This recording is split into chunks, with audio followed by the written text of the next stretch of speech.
Hello' everyone, মোৰ এটা নতুন ভিডিঅ'লৈ আপোনালোক সকলোকে স্বাগতম আৰু সকলোকে লক্ষী পূজাৰ ওলগ জনালোঁ। আমাৰ ঘৰৰ ওচৰৰ মামাৰ ঘৰত ৰাতি লক্ষী পূজা খুব ডাঙৰকৈ আয়োজন কৰে। প্ৰত্যেক বছৰে এই পূজা পালন কৰা হয় আৰু সেইবাবে আমি আজি ইয়ালৈ আহিছোঁ।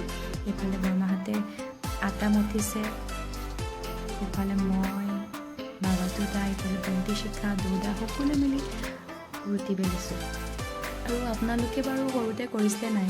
ডাঙৰে যেতিয়া আটা মঠি থাকে তাৰ পৰা সৰু টুকুৰা এটা লৈ পেলাই বেলেগ বেলেগ শ্বেপ দিওঁ, কোনোবাই স্মাইলি বনায়, পুতলা বনায়।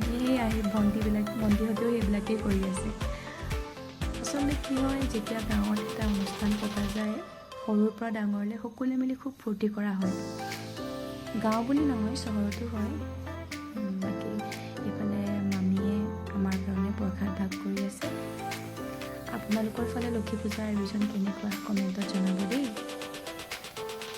আৰু এয়া পিংকিয়ে সকলোৰে কাৰণে চাহ বনাই আছে আৰু ময়ো অলপ হেল্প কৰি দিছোঁ। এইফালে চাহৰ লগত খাবলৈ প্লেটবিলাক সজাই দিছোঁ।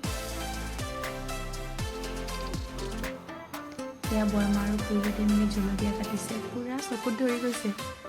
আৰু এয়া লুচিটো ওলাই পেলাই লুচি বনাই আছে। বুট দালি আৰু পনীৰৰ তৰকাৰীটো কৰি আছে আৰু এয়া সকলোৱে মিলি একেলগে খাইছে।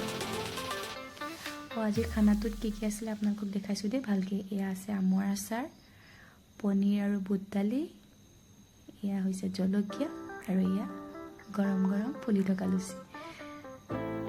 বাকী মোৰ ভিডিঅ'টো চাই যদি আপোনালোকে ভাল পাইছে তেনেহ'লে লাইক আৰু ছাবস্ক্ৰাইব কৰিবলৈ নাপাহৰিব। আজিলৈ আহিছোঁ।